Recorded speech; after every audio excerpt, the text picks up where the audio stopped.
Ensemble, vivons le bonheur d'Algérie. Ensemble, apprécions les couleurs d'Algérie. Le soleil, les merveilles du pays, un réveil de fraîcheur et de vie. Ensemble, vivons un moment de nostalgie. Madame, Monsieur, bonjour, ravi de vous retrouver en cette matinée du 10 septembre 2021 et nous serons ensemble jusqu'à 10h30. Ce matin, à travers notre émission Bonjour d'Algérie, nous allons nous intéresser à l'environnement à travers une fondation, la Fondation Synergie, une fondation très dynamique sur le terrain qui entreprend plusieurs études, des études scientifiques. Elle en sort aussi avec des recommandations. Ces mêmes recommandations sont proposées aux institutions spécialisées afin de les concrétiser sur terrain. Parmi ces institutions, justement, les collectivités locales, avec l'approche des élections locales prévues pour le 27 novembre prochain, connaît-il justement du travail de collaboration entre la société civile et les collectivités locales. Alors cet été, le mois de juillet et le mois d'août, rappelez-vous, plusieurs wilayas du pays ont connu des épisodes dramatiques, notamment avec les incendies qui ont touché plusieurs hectares de nos forêts. Un magnifique élan de solidarité a été observé auprès de la population et justement les artistes ne sont pas en reste puisque eux ils se sont aussi mobilisés dans cette belle, dans ce beau paysage on va dire de solidarité. Nous en parlons ce matin donc de cette initiative. Sur le registre santé aussi également, ce matin nous allons revenir un petit peu sur cette campagne, la première et la plus grande campagne nationale de vaccination, le Big Day, qui a donc été lancé le 4 septembre dernier, qui va se poursuivre jusqu'à demain, 11 septembre. Et nous allons donc revenir sur cette campagne de vaccination, mais aussi sur l'apport de la radiographie dans la détection du Covid. Donc, quelles sont ses modalités et quelles sont aussi ses indications? Le docteur nous répondra à nos questions ce matin. Voilà pour le menu de ce matin, mais avant cela, comme à l'accoutumée, les nouvelles du ciel en compagnie de Mina Abed.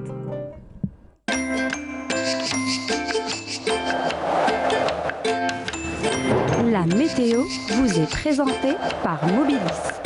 Mobilis, Aynama Kuntum. Mina Abed, bonjour. Bonjour Noah. Comment vas-tu? Très très bien. Honnêtement, Mina. Oui. Honnêtement. Tu Honnêtement. m'as beaucoup manqué. Ok. Kiff kiff. Zama. Ah, je te jure. Allez. Allah el adim. Quand il y a la réciprocité, on limite à Non mais ça fait plaisir. De passer avec mais toi. ça fait mine de rien 2 mois. Hein. Oui. Mine Ça de passe rien. vite heureusement. Eh oui, ça passe très vite. Heureusement. Ça va, tu t'es reposé? Oui. Super. Mais j'étais perdue sans toi.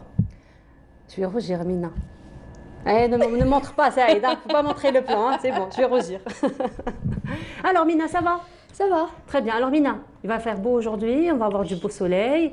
Alors, comme on n'est pas toujours d'accord avec la perception du temps, Oui. je ne sais pas si en 2 mois on arrive à être d'accord ou pas. Je sais pas. Alors, ce matin, il faisait plutôt bon. Oui. Non. Là il Ah, fait bon, ça va. il y a un petit peu d'air, mais il fait humide. Hein. Ah, ça va. Humide. La peste. Non, ça va. Toujours Là on est humide. d'accord. Un peu plus de détails, Mina? Avec plaisir. Allez, on y va. Merci, bonjour à tous, excellent réveil. Eh bien, le taux d'humidité pour cette matinée dépassera les 60% sur l'ensemble des régions côtières avec un temps pour cet après-midi, un ciel plutôt dégagé, partiellement voilé, notamment à l'ouest et au centre. On notera des passages nuageux vers la partie est avec quelques pluies en journée, des pluies également, parfois assez marquées sur le nord Sahara ou encore la Saoura, un ciel voilé vers l'extrême sud, le Hogar et le Tassili, ainsi que sur le sud-ouest. Les températures de cet après-midi, eh bien, on notera sur la moitié nord entre 28 et 30 degrés sur les régions sahariennes, on notera 44 degrés du côté de Insalah, 42 degrés à Elizi, on notera 45 à Adrar, 44 pour l'extrême sud, et enfin des températures qui vont varier entre 38 et 40 degrés sur le nord Sahara. On passe tout de suite à l'état de la mer. Pour cet après-midi, on notera une mer calme un peu agitée, à l'ouest et au centre, agitée en revanche vers la partie est avec des vents entre 20 et 40 km/h à l'ouest du pays, entre 20 et 30 km/h sur le centre, et enfin entre 30 et 50 km/h vers la partie est. Place tout de suite à l'Afrique du Nord pour aujourd'hui. Eh bien, on notera un ciel plutôt dégagé au Caire, Khartoum ou encore N'Djamena et Niamey. Côté Mercure, on relèvera 36 degrés à Niamey ainsi qu'à N'Djamena, 37 à Khartoum, 34 degrés au Caire et enfin 36 degrés à Tripoli. Encore une fois, excellente matinée et à tout à l'heure.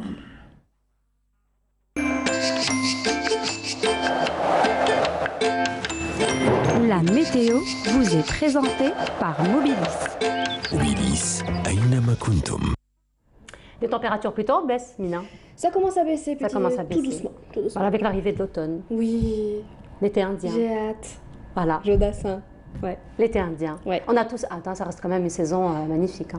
très agréable. Même si j'adore la chaleur, mais Non, mais chaleur, l'automne, humidité, non. ça va pas de soi. Du tout. Ça va Du pas de tout, soi. du tout, du tout. Ah Je bah préfère voilà. l'automne. Merci beaucoup, Mina. Merci, On se Laure. retrouve tout à l'heure, donc après journal télévisé du midi. Tout à celui fait. de 19h. Oui. Et demain, Avec à partir plaisir. de 9h pour Bonjour d'Algérie. Merci, Mina. Merci, Laure. Allez, tu restes au rendez-vous. Hein. Bah oui. T'as intérêt. Hein. Non, Bah toujours. voilà, super. Toujours. Allez, on continue. Comme à l'accoutumée, on commence avec une pause musicale, avec Madi Hlini particulièrement. Et ce sera en compagnie de Mohamed Tarek et Mohamed Youssef. Pardon. Voilà, c'était une très belle chanson. Donc, un duo entre Mohamed Tarek et Mohamed Youssef, Maulana Salli ala Sayyidina Mohamed. Et cette fois-ci, donc nous allons parler d'environnement. Je vous le disais ce matin, ce sera à travers une fondation, la fondation Synergie, qui est représentée ce matin avec sa présidente, Besma Belbdiaoui. Bonjour. Bonjour. Bienvenue à vous. Merci. Alors, Madame Belbdiaoui, pour commencer, la fondation Synergie, c'est quoi? Alors, la Fondation Synergia, c'est une synergie de compétences. Des compétences algériennes, de l'Algérie et de la diaspora, pour justement apporter un plus pour l'environnement, apporter des nouvelles idées, des nouvelles solutions et surtout voir ce qu'on peut faire autant qu'association ou autant qu'individu pour justement relancer notre économie nationale à travers l'environnement et l'économie circulaire. Alors, Voilà. lorsque vous dites une synergie de compétences, est-ce qu'on doit comprendre par cela que votre fondation est plutôt multidisciplinaire? Oui, effectivement, elle est multidisciplinaire. Il y a un conseil scientifique vraiment de tous des professeurs et des ingénieurs de tout horizon, donc des économistes, des sociologues, des environnementalistes, des botanistes, des généticiens. Moi-même, je suis généticienne, des biologistes, etc. Donc écologistes éventuellement, pour justement donner une vision la plus globale possible pour développer notre environnement. Et qui dit environnement dit automatiquement une économie circulaire résiliente. Voilà. Alors, aujourd'hui, il faut dire que ces dernières années, l'environnement a été un petit peu mis de côté, si on peut dire les choses ainsi. D'ailleurs, aujourd'hui, il y a plusieurs campagnes à travers le monde pour revenir un petit peu et pour s'intéresser encore plus à cet environnement avant d'arriver au point du non-retour, n'est-ce pas? Alors, qu'est-ce qui se fait à travers votre fondation sur terrain, justement, pour sensibiliser, pour apporter des études et pour apporter des recommandations afin qu'on puisse, on va dire, rééquilibrer les choses? Oui, vous savez que la Terre, nous, les citoyens du monde, nous consommons 1,5 terre déjà. Donc, on consomme plus que la Terre ne peut fournir à l'être humain. Et du coup, on doit revoir notre mode de consommation, notre mode de production et notre vision de l'environnement. C'est-à-dire que l'environnement, maintenant, ce n'est plus la simplicité de nettoyer ou la simplicité de planter des arbustes ou uniquement sensibiliser. On veut aller au-delà de ça, bien sûr, c'est les bases. Tout ça, c'est les bases, mais on veut aller au-delà par des solutions innovantes, notamment dans, par exemple, l'énergétique, utiliser nos déchets pour la biomasse pour produire de l'énergie, développer nos énergies renouvelables, développer notre économie à travers l'environnement. Aussi, la Fondation aide et coach des entrepreneurs, des futurs entrepreneurs dans tout ce qui est entreprise verte, qui exercent dans le recyclage, dans la gestion des déchets, les espaces verts, etc. Donc même algues, poissons, élevage de poissons, élevage d'algues, etc. Donc tout ça, c'est en fait l'environnement, il est là, il est partout, et la politique environnementale qui manque à l'Algérie doit exister maintenant à travers justement nos élus de différents niveaux. Alors justement, on va en parler des élus dans un petit moment, mais avant cela, toujours donc, dans cette politique environnementale, on va dire, alors on parle beaucoup aussi de prévention. Oui. Alors là, nous avons eu quand même des épisodes assez dramatiques cet été, à travers par exemple les feux de forêt qui ont ravagé plusieurs hectares, plusieurs centaines d'hectares de forêt à travers plusieurs wilayas. Alors c'est une catastrophe naturelle, on le sait, parfois aussi même dans la Méditerranée, c'est un petit peu cyclique, mais est-ce qu'il y a par exemple moyen de prévenir, on va dire, ce genre de catastrophe? Oui, en environnement, on doit toujours prévenir par la sensibilisation et par des actions concrètes qu'on doit faire à l'avance. C'est-à-dire, il faut des plans d'action, que ce soit pour les catastrophes naturelles ou pour les catastrophes biologiques. Le Covid-19 est une catastrophe biologique. Donc, on voit que la Terre, en fait, à un certain moment, la Terre se défend. Et elle se défend à travers des séismes, à travers des inondations, à travers le changement climatique. En fait, c'est tout simplement la Terre qui se défend envers l'agression humaine qu'elle subit. Donc, du coup, il faut prévenir, il faut avoir des plans de gestion de notre environnement et ça va de notre survie. Vous savez, la sécurité hydrique, quand on en parle de la pénurie d'eau, elle est très importante parce que nous, on est dans une position géographique un peu délicate. Le Nord-Africain qui va subir durant ces prochaines années de la sécheresse, etc. Donc, on doit sécuriser notre eau. On doit aussi avoir une souveraineté alimentaire et sécurité alimentaire également. On doit, c'est-à-dire prévenir tout ce qui est incendies, inondations, etc. Et aussi développer tout ce qui est laboratoire de recherche biologique en termes, enfin, pour justement prévenir toutes ces perturbations biologiques telles que le Covid-19. Donc tout ça rentre dans une stratégie, une vision de recherche et de développement, pas comme on pensait avant, parce que avant les politiciens pensaient que l'environnement était contraire au développement, contraire à l'économie. Synergia vient aujourd'hui dire que, bien au contraire, on peut développer une économie résiliente et puissante grâce à l'environnement. Alors, vous avez évoqué justement la recherche et le développement pour prévenir ce genre de perturbations biologiques. Au sein de votre fondation, justement, vous entreprenez plusieurs études scientifiques en collaboration donc, avec toutes ces compétences, qu'elles soient algériennes ou algériennes, donc à l'étranger, la diaspora. Alors, lorsqu'on fait des études scientifiques, automatiquement, nous arrivons quand même à des recommandations. Donc, quel est le devenir des recommandations que vous proposez?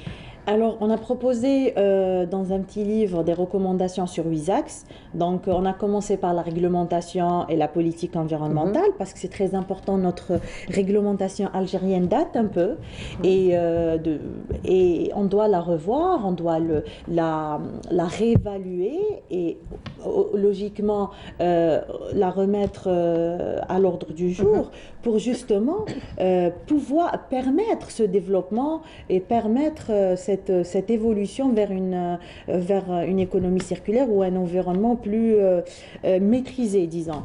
Et aussi, on a parlé de changement climatique, on a parlé d'une transition économique résiliente, on a parlé d'une transition énergétique. Donc, vous savez, là, il y a plusieurs énergies renouvelables, mais en Algérie, les 3 importantes énergies renouvelables qu'on peut vraiment en tirer beaucoup, c'est le solaire, bien sûr, la géothermie et la biomasse. Donc, la biomasse, qui dit biomasse, dit gestion de nos déchets. Et on voit actuellement qu'on gère très très mal nos déchets.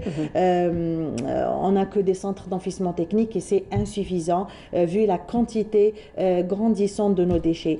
Donc tout ça, on en parlait aussi de sécurité hydrique, souveraineté alimentaire. On a parlé d'enseignement, formation, parce que c'est très important de lancer des plans comme ça, mais de les suivre avec de la formation, du coaching, et surtout de la sensibilisation à travers notre société civile qui est active, qui est là. Et voilà, on a proposé tout ça aux autorités compétentes justement pour... en fait, c'est une façon à nous, scientifiques et ingénieurs, de contribuer et donner des solutions pour l'Algérie. Alors, la société civile, Basma Boubdjaoui, est justement ce trait d'union entre ces autorités compétentes, mais aussi la société. Les autorités compétentes vous donnent toutes les facilitations. La société contribue aussi à sa manière. On le voit d'ailleurs à travers, par exemple, les campagnes de reboisement. Ce sont donc les bénévoles qui participent donc à toutes ces campagnes. Donc ça, c'est à titre d'exemple. Donc, comme je le disais, cette société civile est ce trait d'union. Prochainement, donc, il y aura les élections locales le 27 novembre. Donc, quelles sont un petit peu vos attentes de ces élus, de ces élections? Franchement, je suis optimiste. Si les jeunes, la jeune génération et aussi la femme, et notamment les biologistes, ingénieurs et environnementalistes, passent à l'action et participent aux élections justement pour donner un plus à l'environnement dans les communes et les wilayas. Donc les APC ou les APUI, quand on aura des spécialistes en environnement comme élus, on pourra espérer à une amélioration notable de l'environnement dans nos wilayas et dans nos communes. Parce qu'on voit que voilà, la gestion n'est pas au top. Voilà. On va à la concrétisation un petit peu à l'adage de penser globalement et agir localement. Exactement, c'est ça, c'est penser voilà, globalement et agir localement à travers nos compétences algériennes. Voilà. Et justement, au sein de votre fondation, comment comptez-vous travailler en collaboration avec les autorités locales? Comment comptez-vous un petit peu de concrétiser toutes les recommandations auxquelles vous arrivez? Alors déjà, notre conseil scientifique publie chaque année des articles et des conclusions sur la situation de l'environnement en Algérie dans différents domaines. Donc on contribue comme ça, comme articles scientifiques, etc., pour apporter notre appui académique et scientifique. D'une autre part, on participe à beaucoup de projets, des projets locaux dans plusieurs wilayas, donc notamment les wilayas du Sud, pour justement soit faire des formations, des formations du coaching aux jeunes, aux associations, mais aussi des projets pour donner plus de visibilité à ce qui se fait en environnement en Algérie. Alors revenons un petit peu à la publication, aux publications, donc les différentes publications que vous faites. Ce sont des publications qui sont donc destinées à un public averti, à un public spécialisé ou à tout public? Ça dépend. Franchement, on essaye justement de toucher le maximum de personnes. Donc, on a des articles qui peuvent vraiment être faciles à comprendre et pas très techniques, disons. Et on a aussi des articles scientifiques avec un peu plus pointus pour les spécialistes du domaine, des connaisseurs du domaine. Justement pour, voilà, on peut pas, en fait l'environnement a trop été mis à l'écart et il a trop été marginalisé côté compétences. C'est-à-dire que c'est un métier et c'est un domaine assez technique, on ne peut pas continuer à dire des banalités sur l'environnement, disant il faut aller vraiment vers le fond des choses et parler technique et agir technique surtout. Alors pour revenir un petit peu aux formations, donc vous nous avez parlé de formations que vous dispensez, ce sont des formations qui sont destinées à qui et quels sont les programmes surtout que vous proposez? D'accord, donc il y a deux sortes de formations. Il y a les formations pour les associations, donc parce que comme c'est une fondation, donc elle regroupe pas mal d'associations, amis, partenaires. Donc, on fait des formations pour ces associations en gestion de projets environnementaux, voilà, des projets verts, etc. Et aussi à sensibiliser ces associations à comment, c'est-à-dire leur donner l'outil technique pour faire, c'est-à-dire dire les choses comme elles sont, voilà, dire la terminologie, etc., environnementale. Et d'un autre côté, les entrepreneurs. Donc, on a beaucoup d'entrepreneurs qui sont demandeurs demandeurs de formation, par exemple en recyclage, en gestion des déchets, en écotourisme, etc. Et donc, ces jeunes-là, on essaye de leur chercher des formateurs, des spécialistes membres de notre fondation pour qu'ils puissent les accompagner dans leurs projets et de leur faciliter au maximum le développement de leur micro-entreprise. Voilà. Et comme ça, on contribue d'une part à la sensibilisation, à l'environnement, à la société, mais aussi, c'est un point très important, à l'économie et au développement de notre économie nationale. Alors on peut dire qu'il y a une grande prise de conscience de l'importance de prendre en charge l'environnement aujourd'hui. Je pense, vu il y a pas mal de personnes qui sont avec nous, qui travaillent, qui y croient surtout, malgré qu'on trouve voilà, des réticents, etc. Mais je pense qu'on est sur la bonne voie. Et vous savez, l'environnement dans le monde ne s'est pas développé du jour au lendemain. Il faut se battre pour faire comprendre l'importance de ce secteur-là. Un message à faire passer ce matin? Merci déjà Bienvenue à vous. de faire entendre la voix de l'environnement, mais voilà, faites plus attention à l'environnement parce que c'est l'avenir de vos enfants. Effectivement, voilà. Merci beaucoup. Merci beaucoup d'avoir été parmi nous ce matin.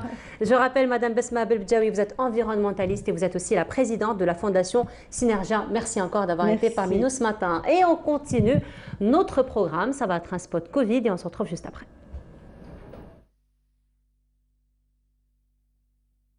Public de transport urbain et suburbain d'Alger et Tusa a lancé une campagne de sensibilisation sous le slogan « Le vaccin est la solution » au profit des usagers et des citoyens visant la rupture de la chaîne de contamination. Pour l'opération de vaccination, surtout par les autorités algériennes et par la complicité avec l'ITUSA, vraiment l'équipement de l'ITUSA, c'est magnifique. Surtout les bus, c'était vraiment une idée géniale. Équipés de tout. Un le bus derrière Odin, j'ai remarqué les jeunes. La raison, c'est qu'il y a prochainement la compétition dans le championnat de football, qu'il y a des jeunes, des supporters, ils viennent se vacciner, ils supportent le club. Tous les moyens humains et matériels nécessaires ont été mobilisés pour procéder à la vaccination contre le virus corona. Ce que j'ai remarqué moi personnellement, qu'il y a eu une réponse positive et le nombre de patients ne cesse d'augmenter, ce qui reflète un petit peu l'efficacité de cette opération. Concernant les conditions, je dirais qu'elles sont favorables. Les moyens déployés par l'ETUSA sont à la hauteur. Donc l'équipe, on travaille dans une ambiance sereine, c'est-à-dire une équipe médicale et paramédicale. C'est une bonne nouvelle à laquelle Houria ne s'attendait pas pour sa deuxième dose. Un bus bien équipé et un personnel de la santé la prendra en charge pour sa deuxième dose de vaccination. Et on injecte. J'encourage les gens باش يروحوا يديروا لي فاكسان. ثانيا يعني وزارة الصحة دارت مبادرة هايلة، دارت لي بيس هادو إتوزا يعني في خدمة كاع المواطنين، يعني نقصت من هذاك الاكتظاظ اللي نروحوا للمستشفيات ولا مراكز يعني لي سونتر، نقصت علينا بالبزاف، يعني يكونوا لي بيس في الطريق، نكونوا رايحين خدامين ما عندناش الوقت، نكونوا بالجريه جايين نخدموا كي نلقاوهم هذوما ما كانش الغاشي، تكوني الاز تجي ديري الفاكسان تاعك لاباس وتروحي للخدمه تفري شغالاتك الاز. Ce qu'il faut encourager pour gérer cette pandémie, c'est augmenter la cadence de la vaccination et la généraliser en mettant en place des espaces de vaccination afin de vacciner le maximum de citoyens. C'est ce qui va éviter à la population de contracter des formes graves de Covid. Et c'est une manière aussi de limiter la transmission du virus. Et de retour, et c'était donc un reportage de Faria Hamdi, elle qui s'est intéressée à cette campagne nationale donc, de vaccination à travers les bus Etusa qui ont été mis donc, à la disposition des citoyens pour pouvoir se faire vacciner et faire un beau travail aussi de proximité. À présent, toujours dans le registre santé, toujours avec la Covid, nous allons cette fois-ci parler de l'apport de la radiographie dans la détection du Covid-19. Ce sera en compagnie du docteur Abbas Mchdel. Bonjour. Bonjour. Bienvenue à vous. Merci, merci. Alors, beaucoup. docteur, vous êtes radiologue. Oui. Voilà. Alors, aujourd'hui, nous allons un petit peu parler d'abord, donc, quelle est la place de l'imagerie, justement, thoracique après la Covid-19 ? Absolument, oui. En fait, je suis très content d'aborder ce sujet aujourd'hui parce que depuis le début de la pandémie, très peu de plateaux télé, on va dire, ont pris la peine de discuter de ce sujet-là et beaucoup de questions ont été posées par rapport à ça. Alors, scanner, on joue au scanner, radiographie standard, est-ce que c'est le bon moyen de poser le diagnostic ou non? Et c'est une occasion, c'est une très bonne occasion pour essayer de répondre à toutes ces questions que nos téléspectateurs se posent et que les citoyens voudraient savoir au quotidien. Alors justement, première question, scanner ou radio? Alors, pour commencer, pour aller dans le vif du sujet, les radiographies standards du thorax n'ont absolument aucune place dans le diagnostic positif du Covid. Alors pourquoi? Parce que c'est une image en 2D, ne permet pas d'explorer la totalité du poumon et peut cacher énormément de lésions. Les lésions parfois sont minimes, elles sont petites et on peut avoir du faux négatif. Et après, le scanner évidemment a toute sa place dans le diagnostic. Parce que, d'après une étude qui a été réalisée et qui a été publiée au mois de juin dans la revue américaine Radiologie, a attesté de la sensibilité du scanner qui équivaut à 80%. Ça veut dire quoi, sensibilité? Ça veut dire que les images que nous voyons au scanner, là par exemple, sont assez évocatrices, sont très évocatrices d'une atteinte Covid-19. Ce qu'on voit ici, c'est des images qui sont dites en vert dépoli. Le vert dépoli, c'est une diminution de la transparence du poumon. Ce que vous voyez en noir, c'est un poumon normal. Ce que vous voyez en blanc, c'est du poumon qui est pathologique atteint du Covid. Les petites flèches là attestent de la disposition de la pneumonie tout autour des vaisseaux et des branches. Elles sont bilatérales des deux côtés du poumon comme on le voit. Elles sont anarchiques, non systématisées. Elles entourent les branches et les vaisseaux. Une disposition sous-pleurale, c'est-à-dire très périphérique, là où il y a les flèches, encore une fois, sont très évocatrices d'une atteinte Covid-19. Non seulement ça nous permet d'attirer notre attention sur l'atteinte Covid-19, mais en plus ça nous permet si vous voulez, une quantification du volume du poumon qui a été atteint. Évidemment, il y a un score qui a été établi par des sociétés savantes internationales qui nous permettent de dire est-ce que l'atteinte est minime, est-ce qu'elle est modérée, est-ce qu'elle est sévère ou est-ce qu'elle est critique. C'est le fameux pourcentage qu'on Absolument, évoque? tout à fait. C'est le pourcentage. Au fait, le pourcentage qu'on donne lors d'une atteinte Covid-19, là par exemple, on voit qu'il y a une atteinte qui est bilatérale et si on déroule la totalité des images du poumon, on va voir que l'atteinte est pratiquement assez sévère. Elle nous permet en plus des arguments qui sont cliniques, c'est-à-dire l'état du patient, la saturation en oxygène, la présence du fièvre ou non, la chronologie des symptômes, etc., nous permet de dire est-ce que ce patient relève d'une prise en charge à domicile, relève d'une oxygénothérapie ou non, relève d'une hospitalisation dans un service Covid commun ou sinon dans un service de réanimation. Une autre question aussi que se posent beaucoup les citoyens, docteur, c'est le scanner, avec ou sans injection? Alors, nous avons deux situations. Dans le diagnostic commun, si vous voulez, de prime abord d'une atteinte Covid-19 dans le but de quantification, généralement, on n'injecte pas de produits de contraste.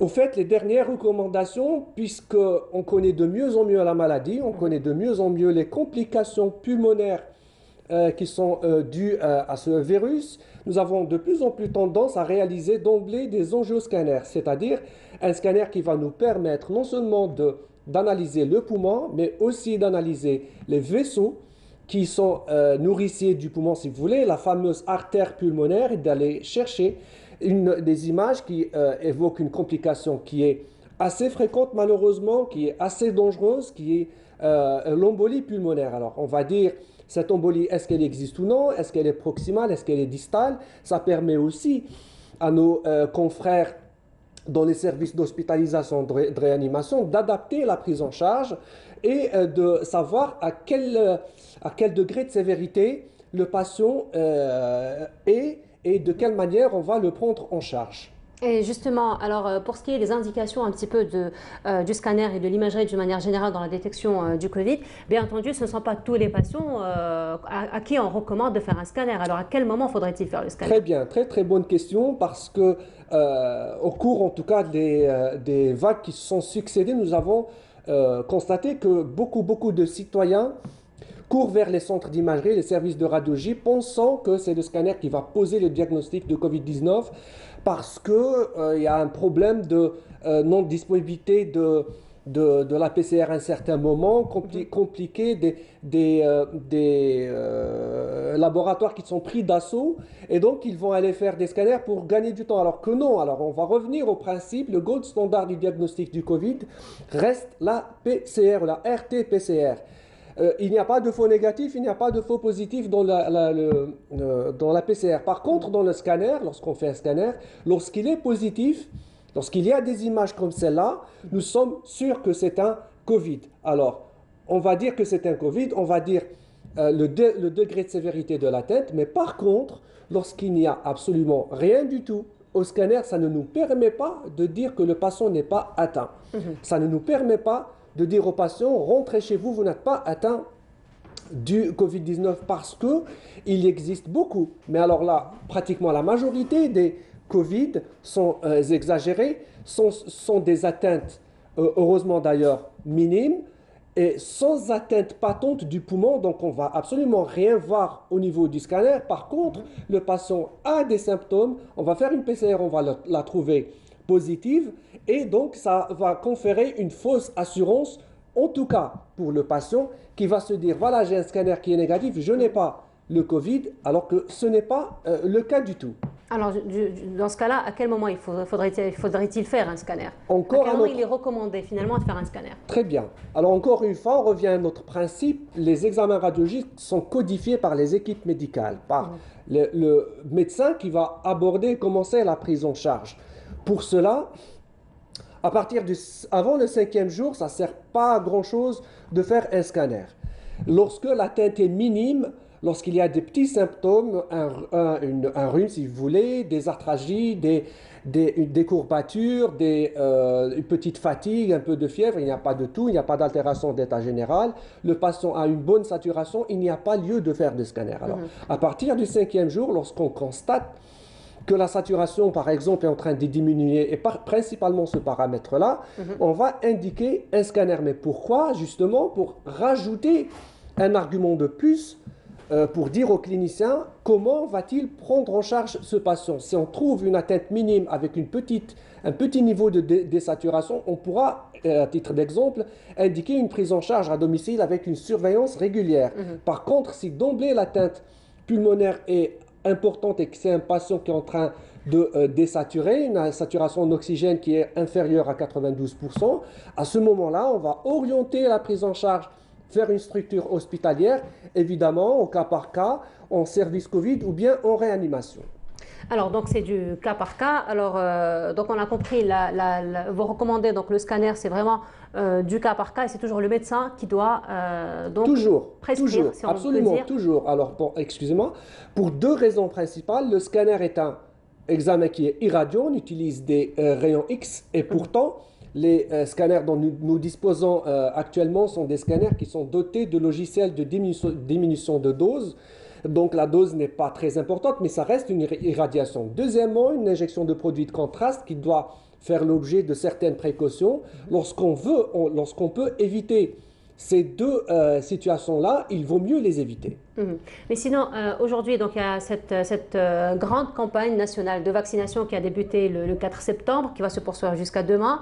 Bien entendu, la campagne va se poursuivre jusqu'à atteinte d'immunité collective. Donc, vous recommandez vivement la vaccination aujourd'hui? Alors, depuis le début de la pandémie, et comme dans toutes les atteintes virales, nous n'avons pas d'autre ressort pour en tout cas maîtriser cette pandémie que la vaccination. La vaccination va permettre le développement d'une immunité au sein de la population. Et c'est le seul moyen, de toutes les façons, d'arrêter la progression des cas graves qui nécessitent une hospitalisation, des cas qui nécessitent une prise en charge en réanimation et évidemment un impact direct sur la diminution du nombre des patients décédés en réanimation suite au Covid. Il y a une étude qui a été faite au Royaume-Uni qui a attesté, suite à un certain nombre de mois de vaccination, que si l'impact ou l'incidence sur les contaminations n'a pas vraiment changé suite à la vaccination, mais l'incidence des décès et des prises en charge en réanimation a diminué de façon très très significative.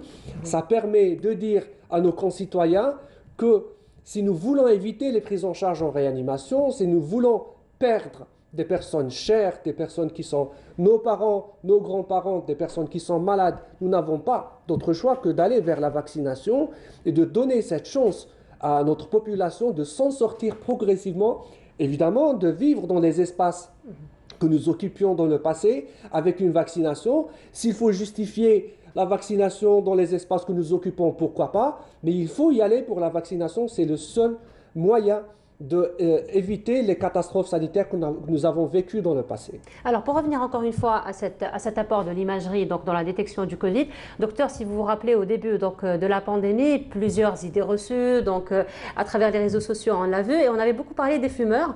Et donc, il y avait une équipe qui disait un petit peu que les fumeurs étaient un petit peu à l'abri, il y a d'autres donc, qui disaient que les fumeurs étaient plus vulnérables que d'autres franges de la société. Que disent les radios? Alors, plutôt les résultats des scanners. En termes théoriques, un poumon de fumeur, c'est un poumon qui est plus ou moins détruit. Il y a beaucoup de lésions chez les fumeurs qui rendent ce poumon-là assez vulnérable. C'est-à-dire, même si l'atteinte est minime, lorsqu'il y a déjà à la base une atteinte pulmonaire du type obstructif ou restrictif, ce sont les bronchopnéopathies chroniques obstructives qui sont observées chez les grands fumeurs. Alors l'altération de la fonction respiratoire va être plus importante chez un fumeur que quelqu'un qui ne fume pas. Le poumon du fumeur est un poumon qui est diminué de capacité. Alors les fumeurs, oui, ils ont un facteur de risque de gravité supplémentaire. Alors c'est une raison pour rappeler à nos concitoyens le danger de consommation du tabac, de rappeler à nos concitoyens, nos patients fumeurs, de tout faire pour arrêter de fumer. C'est le seul moyen d'éviter ce genre de complications, et de dire que, que le tabac protège contre le Covid est une erreur monumentale. Qu'en est-il des autres pathologies qui sont liées au poumon, l'asthme par exemple? Alors, l'asthme, selon les données théoriques, n'a pas constitué un facteur de risque particulier de gravité par rapport à l'atteinte Covid-19.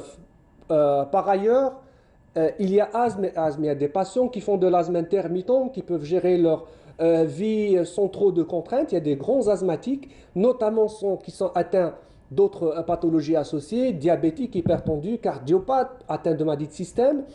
Et ce sont des patients qui vont présenter le même risque de gravité que le reste de la population vulnérable. Et donc doivent aussi faire très très attention. L'asthme est une maladie respiratoire chronique. Le Covid est une infection pulmonaire aiguë. Et de toutes les façons, nous savons que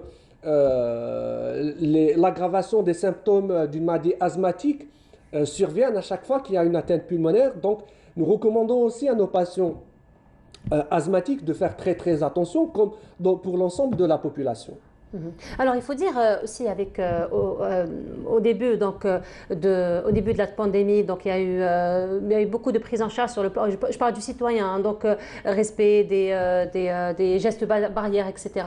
Ensuite, il y a eu un relâchement avec la troisième vague, donc on a vu une reprise de conscience, on va dire, de la situation. Donc depuis, vous-même, vous êtes radiologue, est-ce que vous ressentez quand même qu'aujourd'hui, le citoyen rue un petit peu vers tout ce qui est radio, vers tout ce qui est scanner, pour éradiquer éradiquer justement toutes ces idées reçues, pour éradiquer un petit peu, on va dire, cet environnement un petit peu anxiogène, hein, parce que maintenant, dès qu'on a le nez qui coule, on éternue un petit peu, première chose à laquelle on pense, c'est l'atteinte au Covid. Alors, oui, à chaque fois qu'il y a une vague comme ça qui s'apprête, nous le sentons.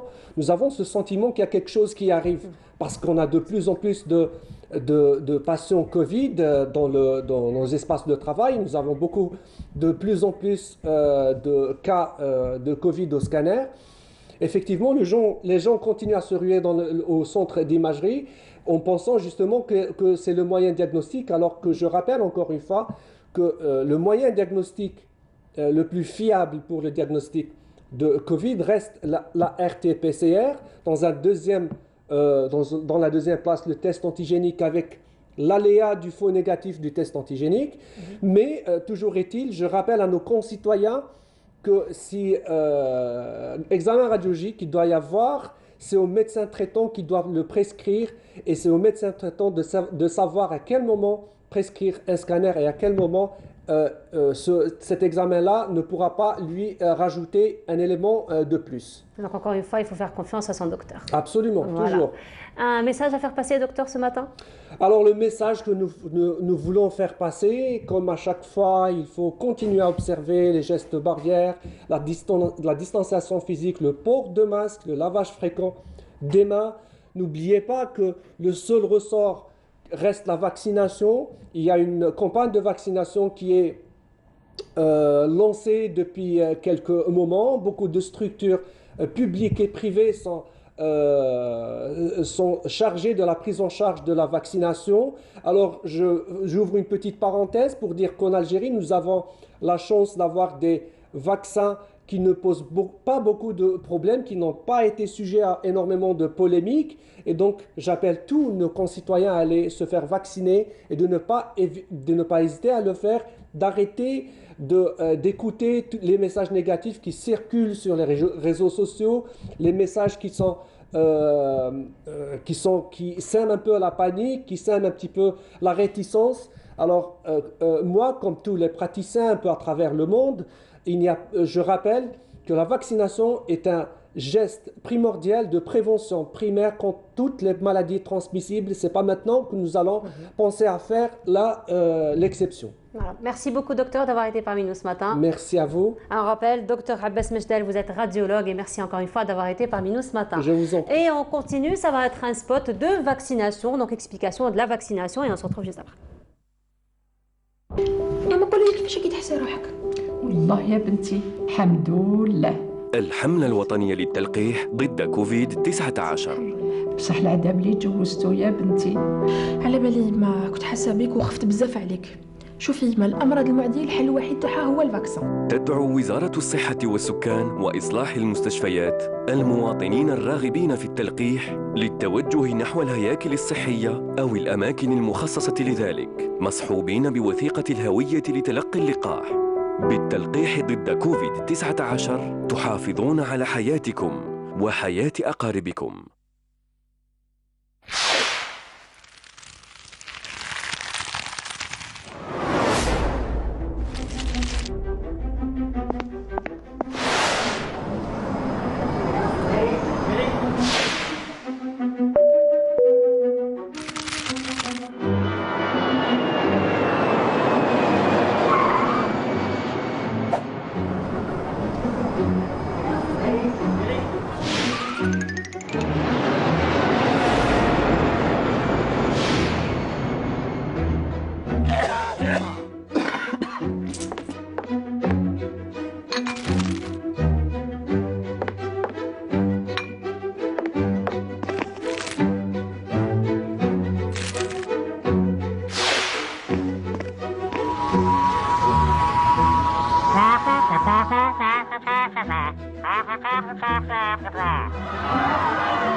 Et de retour sur le plateau, nous allons continuer donc de parler de cette campagne de vaccination du Covid. Et cette fois-ci, ce sera en compagnie du docteur Rim Bourzek. Bonjour docteur. Bonjour. Bienvenue à vous. Merci. Alors vous êtes maître assistante en chirurgie cardiovasculaire. Oui, tout à voilà. fait. Alors nous étions en train d'en parler juste avant vous, donc de l'apport un petit peu de l'imagerie dans la détection du Covid. Aujourd'hui, donc en votre compagnie, on va encore une fois parler du Covid et encore les impacts du Covid aussi sur le système cardiovasculaire. Oui. Écoutez, tout d'abord, il faut savoir que le système cardiovasculaire n'est pas fréquemment touché. Ça, c'est la première des choses à retenir. C'est-à-dire que la Covid, elle a des symptômes bien clairs. La première atteinte qui est connue, c'est l'atteinte pulmonaire en priorité. Puis on a également l'atteinte au niveau du sang. C'est les problèmes de coagulation, donc les problèmes de thrombose et d'embolie. Le problème, alors au niveau cardiaque, c'est vrai que nous avons entendu parler quand même d'arrêt cardiaque brutal. On a eu des cas comme ça où c'est des arrêts cardiaques où on dit oui, c'est la Covid une fois que les tests sont faits. Ce qu'il faut savoir, c'est que c'est des cas très exceptionnels et c'est dû quand même à la fixation directement de l'ARN viral au niveau des récepteurs myocardiques.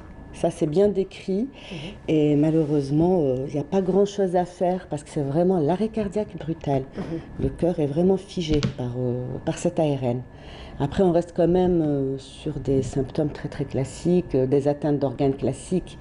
En priorité, c'est les poumons, le sang, on a le foie également, les hépatites fulminantes. Donc on a eu pas mal et qu'on essaie d'éviter. On donne des traitements quand même préventifs par rapport à ceci. Voilà, donc il y a quand même un traitement préventif, il y a quand même une prise en charge préventive donc, de ce genre d'accident. Oui, on va dire une fois qu'on a compris le mécanisme d'action de la Covid. Parce que la première vague, on était quand même un peu perturbé. C'est là où on a vraiment découvert le mécanisme d'action de la Covid sur le terrain, en plus de ce que disent les scientifiques à l'échelle internationale. Mais c'est vraiment le terrain qui nous a aidés à comprendre réellement. Donc à partir de là, lors de la deuxième vague et la troisième vague, nous avons pu instaurer quand même des protocoles qui, d'un côté, évitaient ou diminuaient, on va dire, l'atteinte pulmonaire et son aggravation, mais surtout qui prévenaient l'atteinte des autres organes. C'est comme par exemple donner des corticoïdes, c'est ce qui nous permet quand même de diminuer, de carrément éviter l'orage de cytokines. Donc c'est l'orage inflammatoire qui était vraiment mortel lors de la première vague. Donner des anticoagulants, c'est par rapport à l'atteinte vasculaire également. Nous avons eu des embolies pulmonaires, des thromboses, des AVC.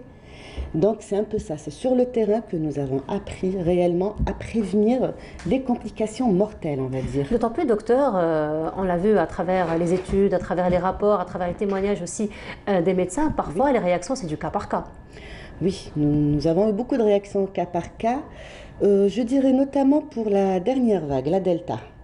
C'est vrai qu'avec ce variant Delta, nous avons eu beaucoup de surprises, nous avons eu des cas que nous n'arrivions pas vraiment à comprendre ce qui arrivait chez les patients, d'autant plus que nous avons eu des patients très jeunes qui sont arrivés à des stades pas trop graves et qui, malgré toutes les thérapeutiques, ont quand même compliqué et sont décédés. Nous avons eu des patients, cette vague, les malades sont restés, on va dire, entre 3 semaines et 1 mois en hospitalisation. Or, pendant la deuxième vague, c'était une moyenne de 10 à 15 jours. Donc c'est surtout ce variant Delta qui nous a un peu perturbés par rapport aux symptômes et aux réactions de l'organisme. Alors docteur, il faut dire aussi qu'aujourd'hui, le seul remède que nous avons, c'est bien entendu donc continuer à respecter les gestes barrières, mais aussi la vaccination. Nous avons aussi la chance d'avoir que notre pays ait pu importer le vaccin. Donc la campagne a commencé, c'est vrai que timidement, le mois de janvier dernier. Donc aujourd'hui, en nous parlant de la plus grande campagne nationale qui a débuté le 4, qui se poursuivra jusqu'au 11. Et donc toute cette campagne, toutes ces campagnes de vaccination aussi se font en collaboration avec les collectivités locales. Alors vous-même, vous êtes très active sur terrain, vous êtes très active aussi, on va dire, aux côtés des jeunes, n'est-ce pas? Alors justement, quel pourrait être l'engagement des jeunes sur le plan politique, mais aussi sur le plan sensibilisation? Alors, les jeunes, l'avantage des jeunes, là on va parler des collectifs de quartier notamment. Parce que c'est plus ça qui va nous aider, c'est les collectifs de quartier et les associations locales. Bien plus que les associations nationales. Ils sont proches de la population. Les habitants des quartiers leur font confiance parce que c'est des jeunes qui sont qui sont souvent présents lors des problèmes au niveau des quartiers et tout ceci. Donc on essaie de les sensibiliser également, de leur expliquer que réellement le seul moyen d'éradiquer cette maladie, le seul moyen de s'en débarrasser une fois pour toutes, c'est réellement d'aller vers une vaccination massive. C'est-à-dire que là, l'objectif à atteindre, c'est de vacciner 90% de la population quand même. Ça ne sera pas facile parce qu'il y a beaucoup de réticences, il y a les réseaux sociaux. Donc on parlait de 70%, aujourd'hui c'est 90%, donc il faut aller... Écoutez, alors 70%, on en a beaucoup parlé par rapport à l'alpha. Oui. C'est vrai qu'avec la delta, quand on suit ce qui se passe ces 2 dernières semaines, au niveau international, quand on prend l'Europe ou les États-Unis, pour la delta, on parle de 90%. Oui. 70% ne serait pas suffisant pour vraiment ralentir réellement ce virus, la propagation en fait. Le problème qui se pose, c'est vraiment ce variant, qui est vraiment autre chose. Donc si on arrive à vacciner 90%, on va amortir la 4e vague, parce qu'on aura une 4e vague de toutes les manières. On va essayer d'avoir moins de cas graves, moins de décès. Ceci ne veut pas dire qu'on n'aura pas de contamination, qu'on n'aura plus la maladie. Maintenant, si on continue dans ce processus de vaccination, en plus des patients qui ont déjà eu la Covid et qui ont survécu, on espère quand même la disparition de ce virus après la 4e vague. Ça serait l'idéal. Effectivement. Ce qu'ils doivent comprendre ou ce qu'ils doivent transmettre également ces jeunes-là à la population, c'est qu'entre-temps, en attendant cette 4e vague, la Covid est ici.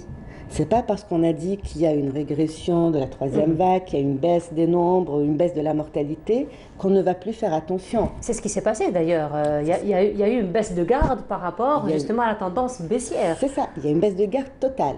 Or, la Covid est présente, elle est constamment là, et elle est constamment ici, avec le même variant, avec les mêmes risques de mortalité, et avec le même degré de contamination. C'est ce que les gens doivent comprendre. C'est-à-dire que là, c'est une petite période d'accalmie par rapport au nombre d'atteintes. Ceci dit, il y aura toujours des décès. Donc, une personne décédée est une personne qui a une famille, qui a des parents, qui a des enfants. On n'a pas besoin d'avoir 1000 morts. Un décès vaut 1 million de morts aussi. Effectivement. On doit expliquer, en fait, ces jeunes-là doivent aller vers la population et leur dire « Ayez peur pour votre papa, pour votre maman, pour votre sœur, on a des jeunes qui sont décédés, pour vos enfants. » On a perdu des enfants quand même, on le sait. C'est-à-dire que là, c'est une histoire de conscience, de transmission, de compréhension également. On rentre dans un autre cadre, on va dire, politiquement parlant, on appelle ça la citoyenneté. C'est-à-dire que là, les jeunes vont apprendre à jouer le rôle de la citoyenneté réelle. Chaque citoyen est responsable de la société, donc chaque citoyen doit se sentir responsable pour éviter la propagation de cette pathologie. Alors justement, là vous me tendez la perche par rapport à la citoyenneté, docteur. Oui. Donc la citoyenneté, vous le savez, le 27 novembre prochain, Inch'Allah, il y aura donc les élections, sont prévues les élections locales. Donc justement, quel est un petit peu le rôle des électeurs, quel est le rôle de ces collectivités locales, justement dans la promotion et dans la concrétisation de cette citoyenneté? Bah, écoutez, d'abord, on va dire que nous savons qu'il y a une perte de confiance chez la jeunesse algérienne. Nous savons que la majorité des jeunes Algériens n'ont même pas de carte d'électeur. J'ai été moi-même candidate pendant les législatives et j'ai réalisé, je vous dirais que peut-être 75% de cette jeunesse n'a pas de carte d'électeur. Donc quand on leur parle, c'est une perte de confiance totale. Ce qu'on aimerait expliquer à ces jeunes-là, lorsqu'on perd confiance, c'est qu'on est quelqu'un d'intègre. C'est qu'on est quelqu'un qui espère le meilleur quand même et qui est un peu déçu de ce qu'il voit sur le terrain. Il ne suffit pas d'espérer et de vouloir. Il faut appliquer également. Il faut agir. On perd confiance, c'est normal, lorsqu'on laisse le terrain à des gens qui sont complètement incompétents, lorsqu'on laisse des terrains à des gens qui sont dans la corruption et dans les pots de vin également. C'est-à-dire, qu'est-ce qu'il faut espérer dans ce cas-là? On ne peut pas lâcher le terrain à ces gens-là et ensuite dire « oui, je n'ai pas confiance ». C'est leur mode de vie, c'est leur mode d'action en fait, la corruption.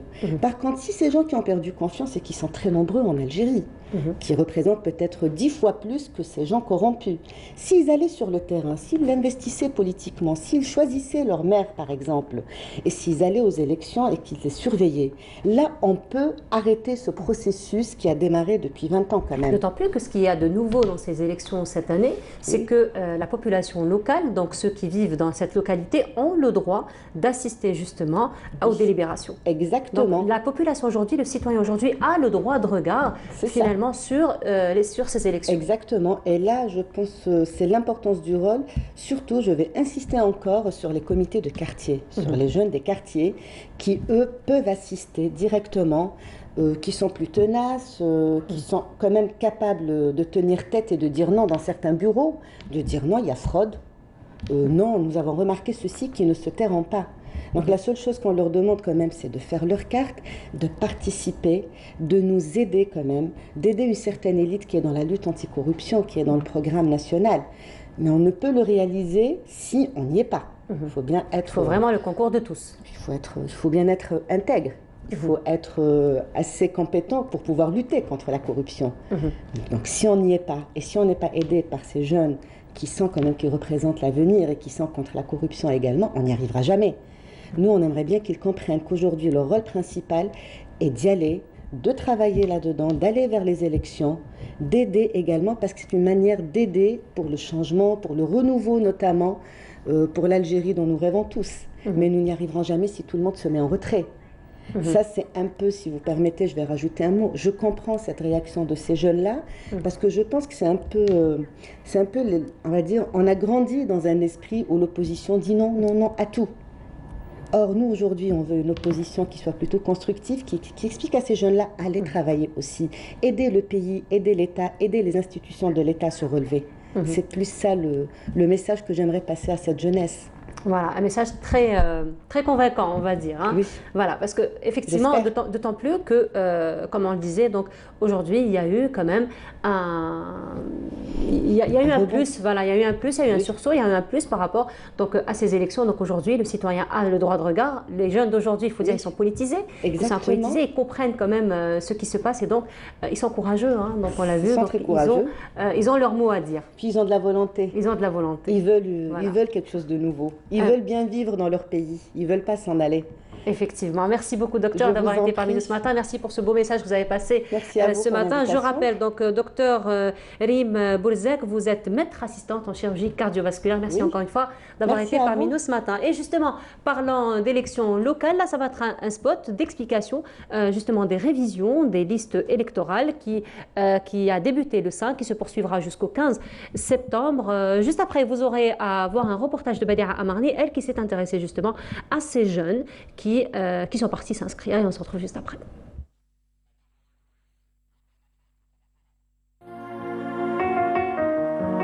وانت يا امل واش من سبيساليتي خيرتي؟ درت جورناليزم. انا راي بين علوم سياسيه وصحافه. وانت جمال خيرت؟ جمال راني نسجل في قوائم انتخابيه. كما يمكن للمواطنين والمواطنات تسجيل انفسهم عبر المنصه الالكترونيه ina.election.dz. المراجعة الاستثنائية للقوائم الانتخابية من الخامس إلى 15 سبتمبر 2021. À une semaine de la clôture de la révision des listes électorales, les différentes wilayas du pays ont connu une affluence des citoyens pour s'y inscrire. À Tlemcen, ils sont nombreux les citoyens à se rendre dans les APC pour porter leur nom sur le registre électoral. C'est à l'exemple de Boumediene et de Sabah. Tous deux sont conscients de l'importance d'aller voter.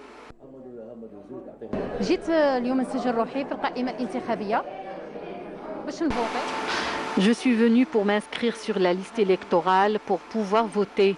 Je souhaite que ces élections soient à la hauteur de nos aspirations.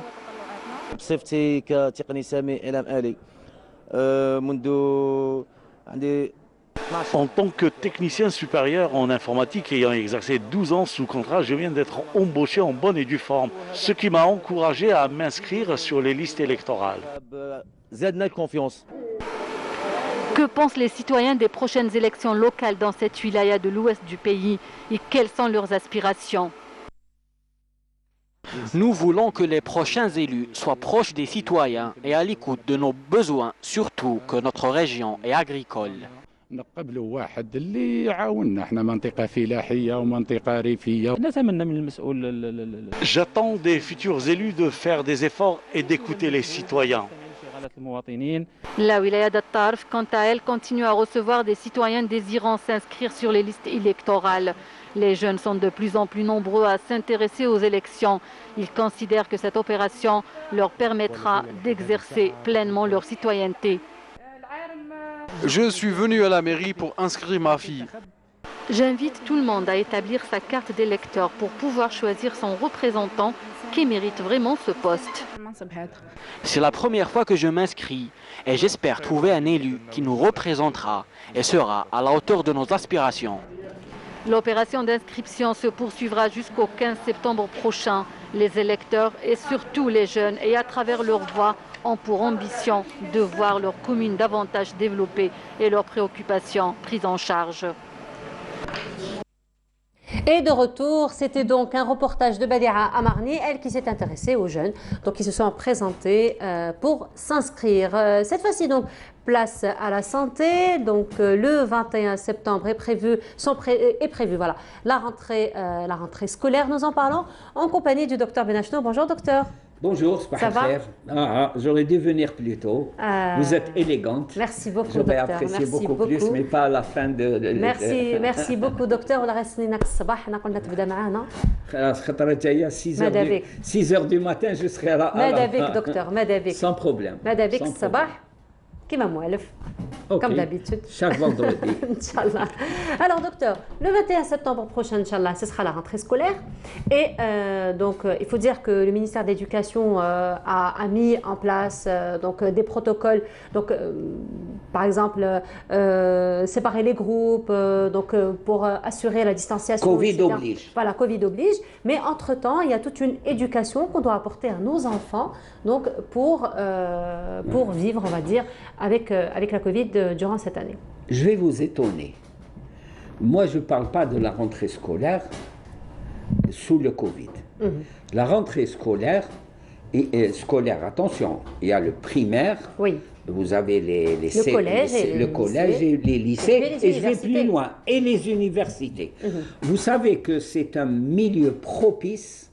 C'est un milieu propice pour la propagation de maladies. Je dis bien de maladies, pas uniquement le Covid. Effectivement.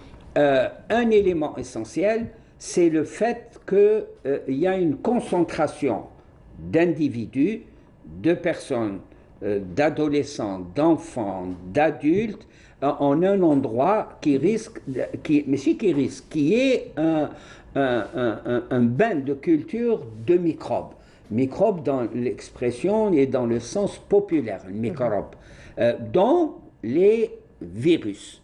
Les virus, c'est ce qu'on appelle les maladies transmissibles. Si un est porteur d'un virus, le Covid, ou la grippe, ou la rougeole, il risque de contaminer tout le monde. Donc, ces dispositions que l'on prend ne sont pas spécifiques au Covid-19.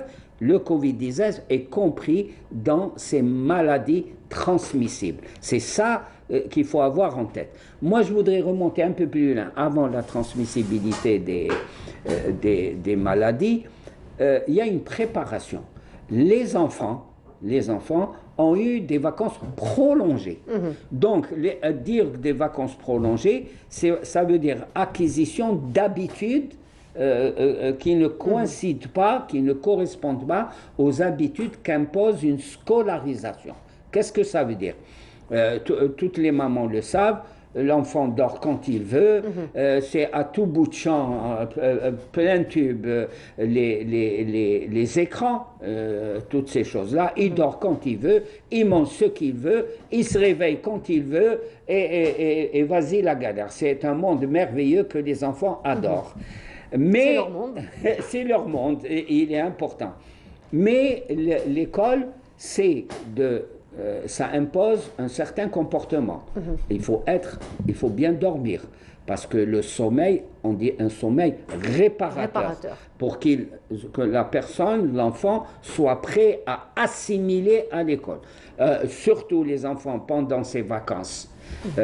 ont un comportement régime alimentaire complètement débridé. En avant les sodas, en avant les panini, en avant les fritures, les pizzas, les bonbons à tout bout de champ. Ils sont sollicités. Moi, l'autre jour, je l'ai remarqué, je suis rentré dans une épicerie, Mawad Ridaïa, et même quelqu'un qui vendait un peu de tout. Les barres chocolatées, les barres, les biscuits de toutes les... Alors, je les voyais prendre des rangées de chips. Toutes ces choses-là ont un impact négatif pour la scolarisation. Donc, il faut les préparer dès maintenant, je dis aux mamans, pour casser le rythme qu'ils ont eu. Là, et ça se fait de façon graduelle. Déjà, on a encore 10 jours devant nous. Maman. Voilà. Une dizaine de jours, oui. Dizaine de jours. C'est ça qu'en 10 jours, il faut commencer à parler aux enfants et à agir. Agir au niveau de leur comportement. Le fait qu'ils restent jusqu'à minuit, 1h du matin face aux écrans, ça c'est terminé. Parce qu'il y a une donnée de base, pour avoir un sommeil réparateur, il faut se couper des écrans. Il faut se couper des écrans au moins pendant 2 heures. Avant d'aller au lit. Avant d'aller au lit, sinon on aura un sommeil complètement. Le fait de manger, il faut apprendre ça au niveau des enfants et même des adolescents. Il faut apprendre à manger. Moi, je dis type Ramadan. C'est-à-dire qu'il faut se réunir au même moment pour dîner, pour déjeuner. Et troisièmement, surtout, progressivement, les habituer à prendre un petit déjeuner. J'ai pas dit du lait, j'ai pas dit de kahwa et toutes ces choses-là. Non, c'est apprendre. Alors, kahwa et halib, n'en parlons pas. Non, ça, c'est... Il faut se débarrasser de ces choses-là parce qu'il y a un mythe. Son verre de lait le matin, ça va renforcer son calcium. Il ne faut pas penser comme ça.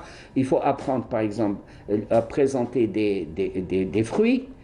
Présenter du miel pur, mais chez Assi, là, ça c'est important, des tartines de pain, si possible de pain complet. C'est une éducation, c'est une préparation, mais pas, s'il vous plaît, mais pas le petit, comment on appelle ça, de jus de fruits, le petit tétrapac. Le petit barquette. Là. Barquette, là, oui. De jus de fruits, c'est de la bêtise et c'est dangereux parce que n'oublions pas, le Covid-19 ne doit pas cacher, comme on dit, l'arbre qui cache la forêt.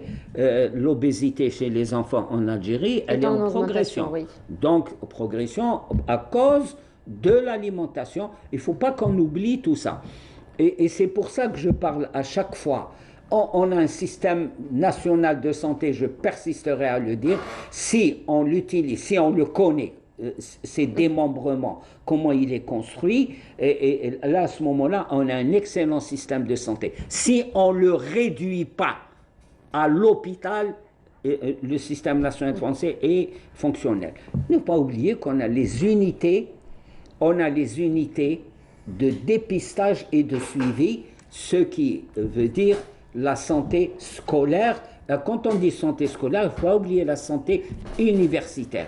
Je crois que là, les UDS se doivent dès maintenant de changer à la faveur du Covid-19 leur présence et leur action auprès des élèves. Il ne faut plus passer une fois tous les mois ou une fois tous les 6 mois, mettre un petit abaisse-langue et voir ce qu'il y a. Non, je crois qu'il faut changer et qu'il faut mettre le paquet sur... pourquoi? Il faut arriver à expliquer ce qu'est un virus. Quel est le danger du virus? Arriver à expliquer avec des mots et des concepts adaptés à l'âge des enfants, qu'est-ce que c'est qu'un système immunitaire? Qu'est-ce que c'est que renforcer un système immunitaire? Qu'est-ce que c'est qu'une alimentation saine? Ça, c'est important. Je me bagarre et je n'ai pas d'impact. Vous savez Si, vous avez beaucoup d'impact. Si, docteur, on vous écoute beaucoup. Non, on prend en considération vos conseils. Peut-être vous me faites cet honneur. Et vous êtes... Mais si, docteur, mais si. Il y a beaucoup de citoyens qui vous regardent, il y a beaucoup de téléspectateurs qui attendent votre passage. Par exemple... Il y a même ma tante qui vous regarde tous les vendredis. Je la salue. Vous savez qu'à l'étranger, au niveau des écoles primaires, au niveau des CEM et des lycées, vous savez qu'il y a ce qu'on appelle la semaine du goût.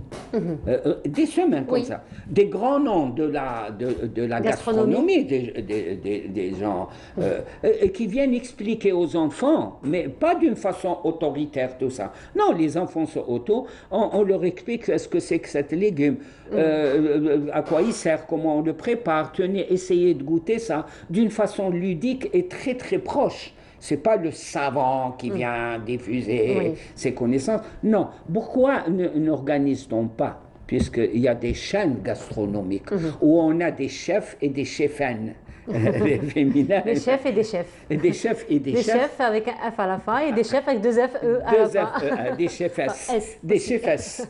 Et pourquoi ne pas que ces gens-là se mobilisent, font du volontariat et ils et elles passent dans les écoles pour développer le goût des enfants, par exemple. Pourquoi ne manger que des pizzas, pourquoi manger que des, comment on appelle ça, toutes ces cochonneries, moi que j'appelle. Je ne suis pas contre, mais de temps en temps. De temps en temps. Expliquer surtout maintenant que les médecins et l'État, ça c'est pas des unités à créer, des commissions. Non, l'État paye depuis des décennies des salaires. L'État, il paye des salaires à des médecins, à des infirmiers. Pourquoi est-ce que ces médecins n'expliquent pas ce que c'est l'âge, qu'est-ce que c'est qu'un développement, qu'est-ce que c'est que manger, pourquoi on mange et tous ces éléments-là. Voilà, donc, il faut introduire quelque chose de nouveau dans le système éducatif. Voilà, donc et tout ça, ça fait partie, encore une fois, de l'éducation sanitaire, de la sensibilisation des enfants, donc à l'importance de se prendre en charge. Déjà, ils sont très conscients, on l'a vu d'ailleurs plusieurs fois. Merci beaucoup, docteur, d'avoir été parmi nous ce matin. On se retrouve vendredi prochain et à l'heure, s'il vous plaît. Oui, madame, tiens, c'est l'école. Voilà, ça c'est l'école. Eh bien, je vais dire, vous retrouvez votre nature d'enseignante. J'espère que vous ne faites pas ça à vos étudiants. Chasse naturelle revient au galop. J'espère que vous ne faites pas ça à vos étudiants. Ils ont quand même droit à 10 minutes de retard.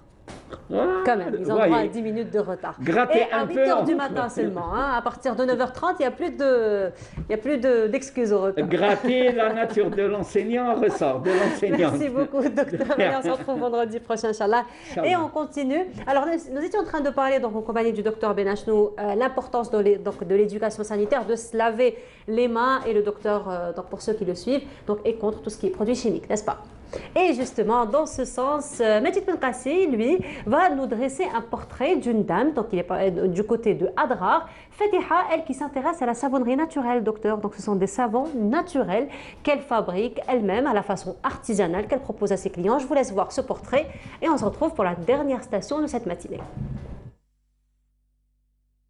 Elle sort tout droit de l'université avec plein de connaissances acquises, surtout dans tout ce qui est lié à la chimie, à la transformation et à l'industrie chimique. C'est de Fatiha qu'il s'agit, diplômée de l'université d'Adrar. Elle décide de créer son entreprise. Elle se lance dans la fabrication de savons naturels. C'est la NAD qui a financé mon projet et qui fait l'étude aussi. C'est également la NAD qui m'a fait les différentes formations. Le projet a démarré, sauf que j'ai été ralentie par la Covid-19. Mais aujourd'hui, j'essaie de rattraper le temps perdu. Certes, je suis payée à la journée, l'idée me plaît beaucoup, j'espère que le projet va réussir. C'est avec l'aide et l'accompagnement de la NAD qu'elle ouvre une petite fabrique de savons et bien sûr avec la création de quelques emplois. Nous avons accompagné 15 porteurs de projets dans le domaine agricole, vu que nous sommes dans une wilaya à vocation agricole, et 10 autres petites entreprises dans le domaine de l'industrie et dans la transformation. C'est là la stratégie de l'agence. À l'échelle régionale, la NAD a beaucoup aidé et financé les entreprises créées par des femmes. Une stratégie qui répond à des besoins de création de petites entreprises et qui a permis d'absorber un tant soit peu le chômage des jeunes.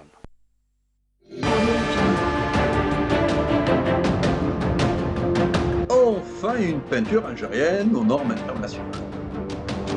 Tous vos besoins en peinture intérieure, peinture métal, préparation de support ou peinture extérieure, Choisissez Coral Peinture. Coral Peinture, c'est les mains. C'est les mains à faire.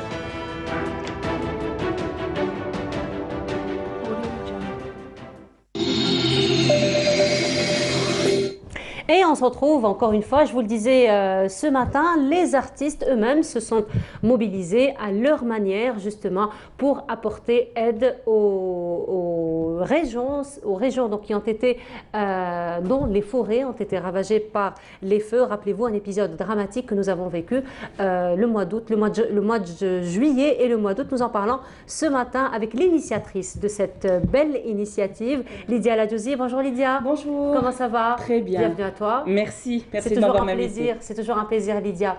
Alors Lydia, on vous a suivi, on a suivi un petit peu cette action sur les réseaux sociaux, une magnifique action. Donc les artisans se sont mobilisés à leur manière et ils ont mis à disposition leurs œuvres. Alors parlez-nous un petit peu déjà de l'idée. Comment c'est? Alors tout simplement, comme on passe par une période sanitaire très compliquée et un été avec des conditions climatiques compliquées également, on s'est dit comment on peut faire plus que ça.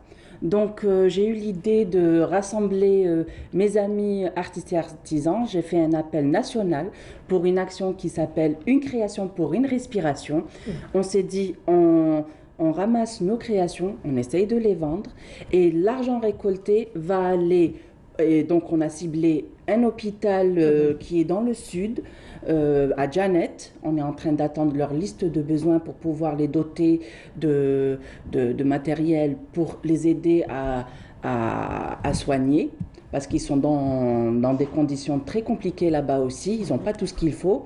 Et une autre partie de l'action, c'est on a récolté donc des dons, on a acheté ce qu'il faut et on a fait un petit peu les hameaux de la Kabylie pour voir ce qu'ils avaient besoin sur le vif. Puis on est reparti avec un groupe d'artistes et d'artisans.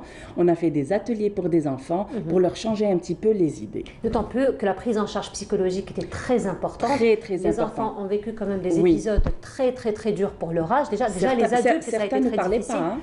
Déjà, pour les adultes, c'était un choc. Alors, qu'en est-il justement des enfants? Alors, comment c'était la réaction donc, des enfants? C'est simple.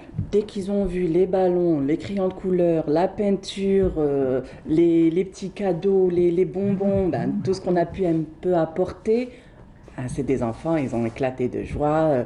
Au départ, tous ceux qui étaient dans leur coin, à la fin de la journée, je peux vous dire qu'ils avaient oublié ce petit moment très compliqué. Ils jouaient avec les autres camarades, ils ont fait de très très beaux dessins.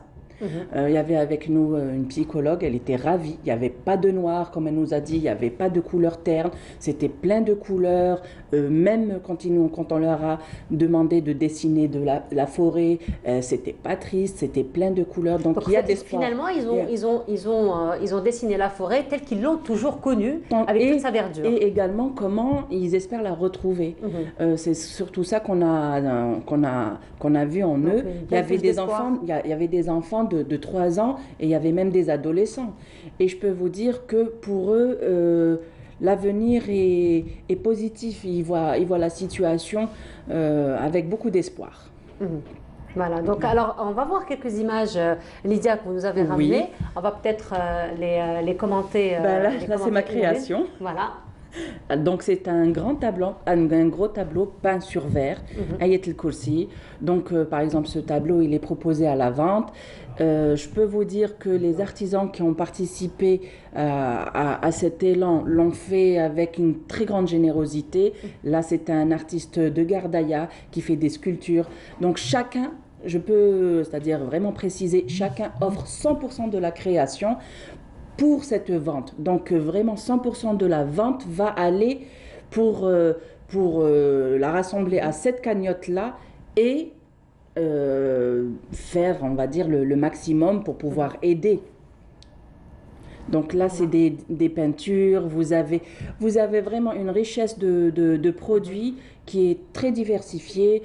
Il y a donc des bougies, des tableaux, des sculptures, de la confiserie, de la confiture, des plantes, artistes, artisans, créateurs, designers, stylistes, modélistes. On a même fait une vente aux enchères d'une création du styliste modéliste Rodwan et on a mis un de ces bodrones en vente et donc les femmes se sont amusées à surenchérir pour faire à la fin une très belle cagnotte. Là, je peux vous dire qu'on est à 36 500 000, quand même c'est pas mal, mais on n'a pas encore atteint notre objectif, c'est pour ça que l'action est toujours en cours pour pouvoir vraiment aider au maximum avec le matériel pour faciliter les soins aux malades. Alors justement, Lydia, dans ce sens, j'imagine dès que vous avez lancé l'appel, les artisans ont vite répondu présent. Le jour même, plus d'une centaine de personnes m'ont envoyé. J'étais dépassée par les messages, j'arrivais même pas à leur répondre. Donc tout de suite, on a créé un groupe de discussion interne. Et les objets ont été acheminés de différentes wilayas. Et donc le citoyen, lui, ou l'acheteur, lui aussi, donc il a montré un petit peu cet élan de solidarité. Oui. Parce qu'il a très vite finalement compris l'intérêt de cette action. On a été très très clair dans le message.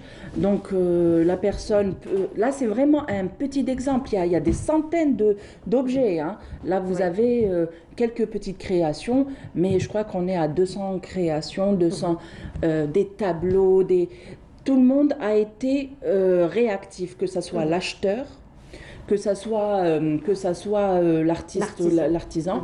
Bon, c'est vrai que ça c'est un petit peu l'action s'est un peu stagnée avec les feux de forêt, donc tout le monde s'est concentré sur Tizi Ouzou et les autres wilayas qui ont été touchés, parce que vraiment c'est terrible ce qui s'est passé et il fallait agir sur place.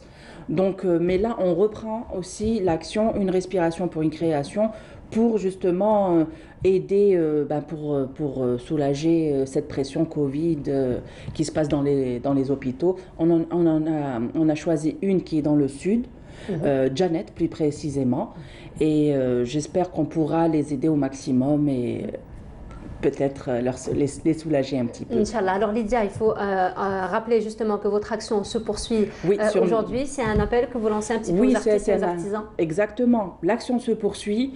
Même l'idée, si on peut continuer sur cet élan et aider même d'autres lieux qui ont besoin, ils peuvent se rapprocher, que ce soit de moi sur ma page Lydia Ladjouzi ou sur ma page professionnelle L'éclat de verre, ou se rapprocher un artisan, quelqu'un qui pourra le renvoyer vers moi.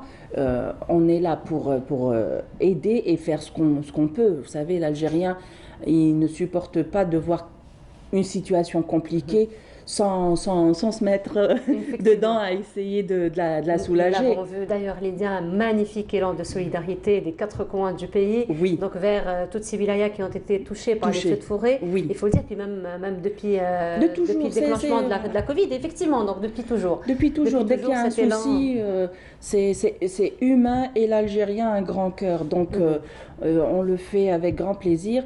Nous, les artistes artisans, on a trouvé ce moyen-là pour aider encore. C'est avec un bel objet.